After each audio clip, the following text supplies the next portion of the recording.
Your inhalers are glitched. I keep waking up like someone unplugged my brain mid-sleep. Yeah, they just downgraded the cycle time. 3 hours tops. 3 hours. That's a joke.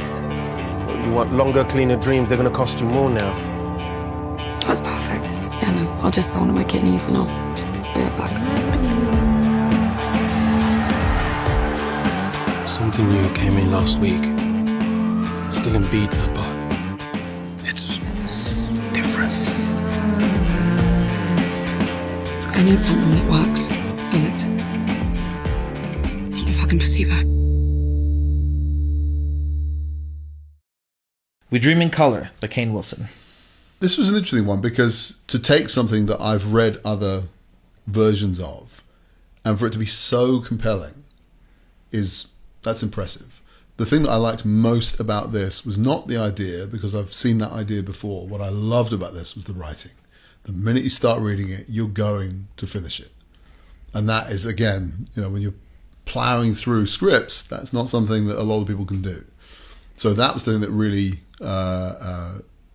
impressed me, is you start reading his writing, you're going to finish his writing. It's interesting because as somebody who writes myself, it's always one of those frustrating experiences when you find out, oh man, I had that idea, Right. But you also realize many times the core idea is not what sets you apart from what the movies are. And this is something I really want to stress to Kane. I don't know where you're at in your career, but ultimately what really, really matters is, can you write?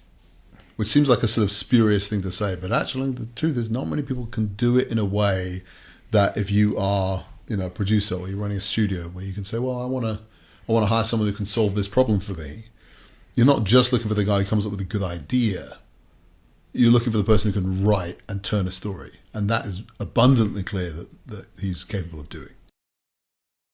I do just what I like. I make the city all mine, all mine. It's pathological, the way I rock and roll. I'm here to have a good time, good time.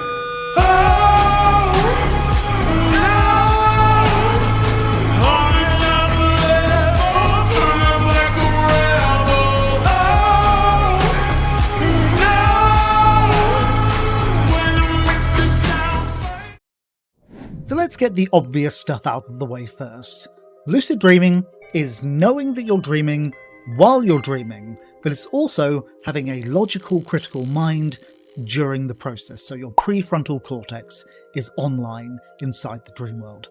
That's what most people understand as lucid dreaming. But there is more to it than that.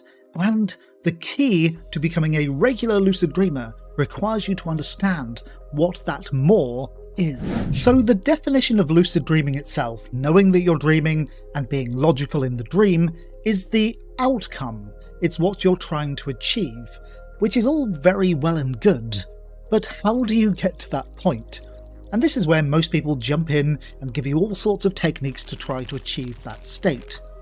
But that's going at it a little bit back to front, because in order to get to that state, we need to understand what that is and to cultivate that state. So let's ask another question. What is the opposite of a lucid dream?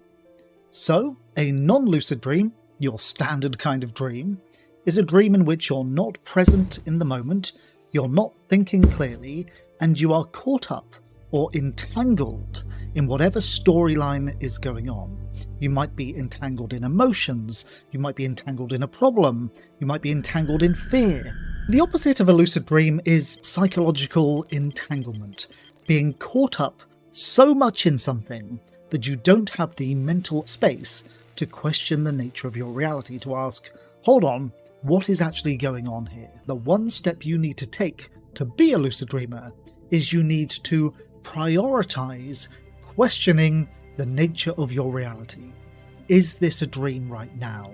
You will be looking out for moments when you're entangled, when you're caught up, when you're running on autopilot. And you stop whatever you're doing, you untangle yourself, and you focus single-mindedly on the question, could this be a dream right now? Lucid dreaming isn't something that happens to you. It is something you do to yourself. You are fully responsible for capturing the moments when you're entangled, distracted, and on autopilot, and injecting lucidity into that moment. And lucidity simply means stopping what you're doing and questioning, is this moment right now a dream? Right now. You are doing this. You are asking the question, and you are open to the answer being yes or no. Every single lucid dreaming technique does one or both of two things. They either maximize your focus and priority on the question, is this a dream right now? Or they minimize your mental entanglement. And the best ones do both.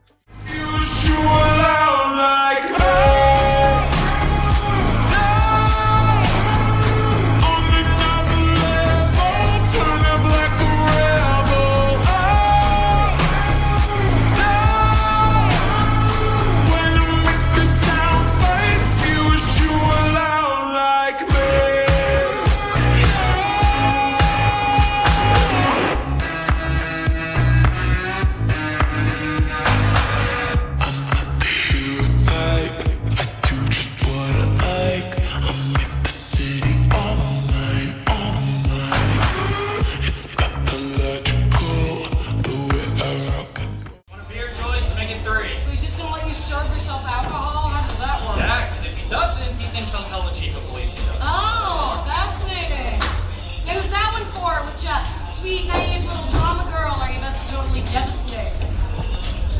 Actually, I'm working on my accent with the conjure man. Oh, really? Yeah, really. Cheers. You